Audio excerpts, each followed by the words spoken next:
এই সরকার কাছে আমাদের কিছু দাবি পরিষ্কারভাবে তুলতে হবে।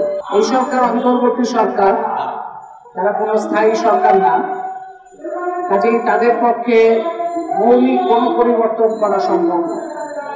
কিন্তু তাদের পক্ষে যেটা সম্ভব সেটা হচ্ছে বেশ কিছু সংস্কারের কাজ করা, কিছু গুরুত্বপূর্ণ সিদ্ধান্ত গ্রহণ এবং ভবিষ্যতের সরকার যেই আসুক না কেন তারা যাতে জাতীয় স্বার্থে কাজ করে তার জন্য প্রস্তুতিমূলক কাজ করা। সেই হিসেবে আমরা জ্বালানি ও বিদ্যুৎ খাত নিয়ে আমরা বেশ কিছু প্রস্তাব সরকারকে দিয়েছি। কয়েকদিন আগে এই বিষয়ে আমাদের লিখিত প্রস্তাব উত্থাপন করা হয়েছে। সেখানে পরিষ্কারভাবে বলা হয়েছে যে গ্যাস ক্ষেত্রে, বিদ্যুৎ ক্ষেত্রে, জ্বালানি ক্ষেত্রে কি কি করতে হবে। আপনারা জানেন যে এর আগে 15 বছর একটা সরকার ক্ষমতায় ছিল। 15 বছরের মধ্যে 10 বছর ছিল জোর জবরদস্তি করে, 5 বছর তারা নির্বাচিত সরকার হিসেবে ক্ষমতায় ছিল। এরপরে 10 বছর ছিল সম্পূর্ণ জোর জবরদস্তি করে, কোনো নির্বাচন করে নাই। মানুষের ভোটাধিকার হরণ করে, মানুষকে ভয় দেখিয়ে, গুম করে, মামলা হামলা করে একটা ভয়ের রাজত্ব তৈরি করে তারা ক্ষমতায় টিকেছিল। এই ক্ষমতায় টিকে থাকার জন্য তারা আরো বেশ কিছু সর্বনাশ করেছে। তার মধ্যে একটা হচ্ছে আমাদের সবগুলো প্রতিষ্ঠান শেষ করেছে এবং জ্বালানি সবচেয়ে বেশি ক্ষতি এবং লুণ্ঠন হয়েছে যে সমস্ত জায়গায়, আমাদের জ্বালানি ও বিদ্যুৎ খাত হচ্ছে অন্যতম। আপনারা জানেন যে জ্বালানি ও বিদ্যুৎ খাতে অনেকগুলো চুক্তি করা হয়েছে। আমাদের নিজেদের গ্যাস অনুসন্ধান এবং উত্তোলনে মনোযোগ দেওয়া হয় না। এখন এই যে এই সময়ে বাংলাদেশে গ্যাসের সংকট দেখা যাচ্ছে, লোডশেডিং হচ্ছে বিভিন্ন জায়গায়, অনেক শিল্প কারখানা বন্ধ, কিন্তু এরকম তো হওয়ার কথা না। কারণ বিদ্যুৎ উৎপাদনের ক্ষমতা আছে এখন প্রায় 25,000 মেগাওয়াট, বিদ্যুৎ উৎপাদন হচ্ছে 13,000 মেগাওয়াট। কেন হচ্ছে না বাকিটা? অথচ গত 15 বছরে বাংলাদেশের বেশ কিছু ব্যবসায়িক গোষ্ঠী, তার মধ্যে বেক্সিমকো আছে, বসুন্ধরা আছে, এসালন আছে, সামিট আছে, মানে সরকার ঘনিষ্ঠ বেশ কিছু ব্যবসায়ী গোষ্ঠী জ্বালানি ও বিদ্যুৎ খাতে প্রতারণা, জালিয়াতি এবং জনস্বার্থ বিরোধী চুক্তির সুবাদে হাজার হাজার কোটি টাকা তারা লুটপাট করে নিয়ে গেছে। এইসব ব্যবসায়ী গোষ্ঠীকে জেলে প্রতিপালন করেছে সরকার তার ক্ষমতায় টিকে থাকার জন্য। বাংলাদেশের সরকার ক্ষমতায় টিকে থাকার জন্য ভারতকে বিভিন্ন ধরনের চুক্তির মধ্যে গেছে। যেমন আপনারা শুনেছেন সুন্দরবনকে ধ্বংস করে রামপাল কয়লা ভিত্তিক বিদ্যুৎ কেন্দ্র করা হয়েছে। চীনকে খুশি করে পায়রা বাঁশখালী বিদ্যুৎ কেন্দ্র করা হয়েছে। রাশিয়াকে খুশি করে বাংলাদেশের জন্য ভয়ঙ্কর রূপপুর পারমাণবিক বিদ্যুৎ কেন্দ্র করা হয়েছে। যুক্তরাষ্ট্রকে খুশি করে গ্যাস খাতে বিভিন্ন ধরনের চুক্তি করা হয়েছে। এলএনজি আমদানির কথা বলা হয়েছে। আমাদের নিজেদের গ্যাস নিজেরা যদি অনুসন্ধান করতে পারতাম তাহলে যে টাকা লাগতো তার থেকে 50 গুণ বেশি টাকা খরচ করে এলএনজি আমদানি করা হচ্ছে। বিদেশি মুদ্রায় এলএনজি আমদানি করার কারণে রেন্টাল, কুইক রেন্টাল সহ এই লুটেরা গোষ্ঠীর সাথে বিদেশি মুদ্রায় পরিশোধের চুক্তি করার কারণে আমাদের বৈদেশিক মুদ্রা রিজার্ভের উপরে চাপ পড়েছে। আমাদের এখানে নবায়নযোগ্য জ্বালানির বিশাল সম্ভাবনা আছে। সেইটার জন্য প্রয়োজনীয় প্রতিষ্ঠানের বিকাশ না করে কিছু কোম্পানিকে নবায়নযোগ্য জ্বালানির নামে নদী, বন, জমি দখল করার প্রকল্প অনুমতি দেওয়া হয়েছে। সেই কারণে আজকের এই সংক্ষিপ্ত সমাবেশে আমরা কয়েকটা বিষয় এই সরকারের জন্য দিচ্ছি। এই সরকার যেগুলো করতে পারে, যেমন এই সরকার কি কি করতে পারে। প্রথমত, বাংলাদেশের গ্যাস যেগুলো আছে, সমুদ্রে আছে, স্থলভাগে আছে, সেই গ্যাস অনুসন্ধানের জন্য বাপেক্সকে সক্রিয় করতে পারে, আমাদের জাতীয় সক্ষমতা বাড়াতে পারে। আমাদের পুরনো গ্যাস ক্ষেত্র এবং গ্যাস ক্ষেত্র থেকে যদি এখন জরুরি ভিত্তিতে গ্যাস তোলা হয় তাহলে গ্যাসের যে সংকট সেটা কেটে যাবে। আমাদের গ্যাস অনুসন্ধানের কাজটা যদি জাতীয় সংস্থার হাতে রাখা হয় তাহলে আমরা অনেক কম দামে গ্যাস পাবো এবং সেই গ্যাস থেকে কম দামে বিদ্যুৎ পাবো।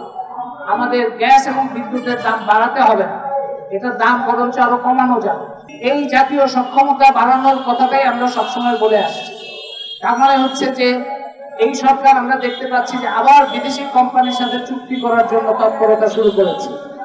আমরা এই সমাবেশ থেকে বলতে চাই, বাংলাদেশের গ্যাস ক্ষেত্র কোনো বিদেশি কোম্পানির হাতে দেওয়া যাবে না। বিদেশি কোম্পানির হাতে দিলে কি হয় আমরা দেখতে পাচ্ছি। আদানির সাথে চুক্তি করা হয়েছে, এখন আদানি হুমকি দিচ্ছে বিদেশি কোম্পানির সাথে চুক্তি করলে অনেক বেশি দামে কিনতে হয়, দেশের ক্ষতি হয়, ঋণ হয় এবং অনিশ্চয়তা থাকে, আর দেশের মানুষের সার্বভৌমত্ব নষ্ট হয়। গত সরকার মুক্তিযুদ্ধের চেতনার কথা বলতো, কিন্তু দেশের সম্পদ সব বিদেশিদের হাতে তুলে দিয়েছে। মুক্তিযুদ্ধের চেতনা হচ্ছে দেশের সম্পদের উপর দেশের মানুষের মালিকানা নিশ্চিত করা। এই সরকার মুক্তিযুদ্ধের চেতনার কথা বলে পুরো উল্টো কাজটা করেছে। সুতরাং প্রথম হচ্ছে গ্যাস অনুসন্ধান উত্তোলনের জন্য নিজেদের সক্ষমতা বাড়াতে হবে। বিদেশি কোম্পানির সাথে কোনো চুক্তি করা চলবে না। বিদেশি কোম্পানির সাথে চুক্তি করার কোনো তৎপরতা এই অন্তর্বর্তী সরকার করবে না, এটা আপনার দাবি হিসেবে উপস্থিত করছি। দ্বিতীয়ত, রামপাল রূপপুরের মতো প্রকল্প যেগুলি বাংলাদেশের জন্য ভয়াবহ, সেগুলো বাতিলের প্রক্রিয়া শুরু করতে হবে। কিভাবে শুরু করবে? এই সরকার বলবে যে আমরা তো অস্থায়ী সরকার, আমরা কি করে বাতিল করব? ঠিক আছে, আপনারা যদি বাতিল করতে না পারেন তাহলে বাতিল করার কাগজপত্র তৈরি করেন। কিভাবে বাতিল হবে তার যুক্তিগুলো দিয়ে একটা পেপার ওয়ার্ক করেন, এবং সেটার জন্য আমাদের সব কাগজপত্র আমরা দিতে রাজি আছি। রামপাল কেন বাংলাদেশের জন্য ক্ষতিকর সেটার বহু কাগজপত্র গবেষণা আমাদের হাতে আছে। রূপপুর কেন ক্ষতিকর সেটার কাগজপত্র আছে, গবেষণা আছে, সেগুলো আমরা সরকারকে দিতে রাজি আছি। সুতরাং রামপাল রূপপুর বাতিল করার প্রক্রিয়াটা আপনারা শুরু করবেন। ফুলবাড়িতে আপনারা জানেন, ফুলবাড়ি বিদেশি কোম্পানি দখল করতে চেয়েছিল, মানুষ জীবন দিয়ে তাদেরকে প্রতিরোধ করেছে। কিন্তু গত সরকারের সময় আবারও চক্রান্ত শুরু হয়েছে এবং ফুলবাড়ির নেতৃবৃন্দের বিরুদ্ধে মিথ্যা মামলা দিয়ে তাদেরকে হয়রানি করা হচ্ছে। সেই মিথ্যা মামলা এই সরকার তো গত সরকারের সময় জারিকৃত হয়রানিমূলক মিথ্যা মামলা প্রত্যাহারের প্রতিশ্রুতি দিয়েছে, কিন্তু ফুলবাড়ির মিথ্যা মামলা এখন পর্যন্ত প্রত্যাহার হয় নাই। আমরা এই সমাবেশ থেকে দাবি করি যে অবিলম্বে এই মিথ্যা মামলাগুলো প্রত্যাহার করতে হবে। আর আমাদের আরেকটি দাবি হচ্ছে নবায়নযোগ্য জ্বালানি এবং বাংলাদেশের ভবিষ্যৎ নিশ্চিত করার জন্য আমরা জাতীয় কমিটি থেকে 2017 সালে একটা জ্বালানি ও বিদ্যুতের মহাপরিকল্পনা উপস্থিত করেছিলাম। সেখানে আমরা দেখিয়েছি যে আমাদের কয়লার মতো প্রাণ বিনাশী বিদ্যুৎ কেন্দ্র দরকার নাই, আমাদের পারমাণবিক বিদ্যুৎ কেন্দ্র যা দেশকে মহা বিপদের মধ্যে ফেলবে সেটারও দরকার নেই। আমরা খুব কম খরচে পরিবেশ রক্ষা করে, জনগণের সার্বভৌমত্ব রক্ষা করে, বিদেশি ঋণ না নিয়ে দেশের সক্ষমতাকে বিকশিত করে আমরা সবার জন্য প্রয়োজনীয় 24 ঘন্টার বিদ্যুৎ নিশ্চিত করতে পারি, এবং সেটার দাম অনেক কম রাখা সম্ভব। কিভাবে সম্ভব সেটা আমরা 2017 সালে আমরা যে বিকল্প মহাপরিকল্পনা দিয়েছি সেখানে বিস্তারিত লিখেছি।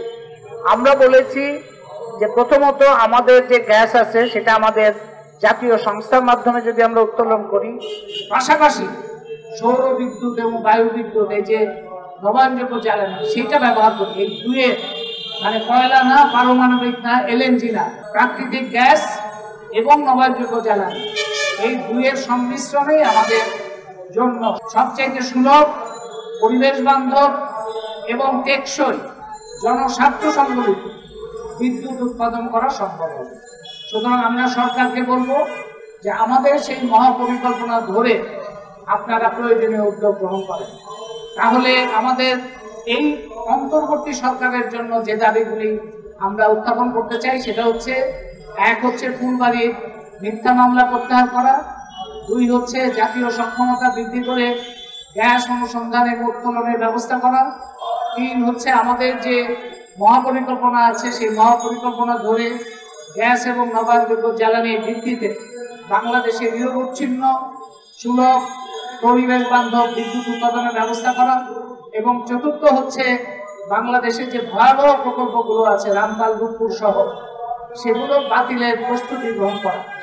আর এই সর্বনাশার প্রকল্প এবং চুক্তিগুলো যারা করেছে গত 15 বছরে, যাদেরকে আমরা বলছি জ্বালানি অপরাধী, জ্বালানি মন্ত্রণালয়ের মন্ত্রী, প্রধানমন্ত্রী নিজে ছিলেন, জ্বালানি মন্ত্রণালয়ের প্রতিমন্ত্রী নসরুল হামিদ, জ্বালানি মন্ত্রণালয়ের জ্বালানি উপদেষ্টা এবং তার সাথে সচিব এবং কনসালটেন্ট, এদের সবাইকে আমরা বলছি জ্বালানি অপরাধী।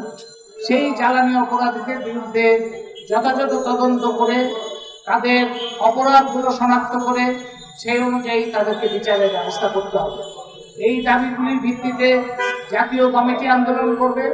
জাতীয় কমিটির অংশীদার যে রাজনৈতিক দল তারা আন্দোলন করবে এবং এটা জনগণের বিভিন্ন অংশ যারা জনস্বার্থে কাজ করে তারা নিশ্চয়ই এই দাবিগুলি সজোরে উত্থাপন করবে এবং ঐক্যবদ্ধভাবে জাতীয় জনমত তৈরি করবে, যাতে অন্তর্বর্তী সরকার অতীতের ভয়ঙ্কর প্রকল্পগুলো আর অব্যাহত রাখতে না পারে এবং বাংলাদেশে একটা প্রকৃতই নতুন যুগের সূচনা হয়। সেই দাবি রেখে এবং আপনারা এই আন্দোলনে আপনাদের সাধ্যমতো ভূমিকা রাখবেন এই প্রত্যাশা রেখে আমি আমার বক্তব্য শেষ করছি। সবাইকে ধন্যবাদ।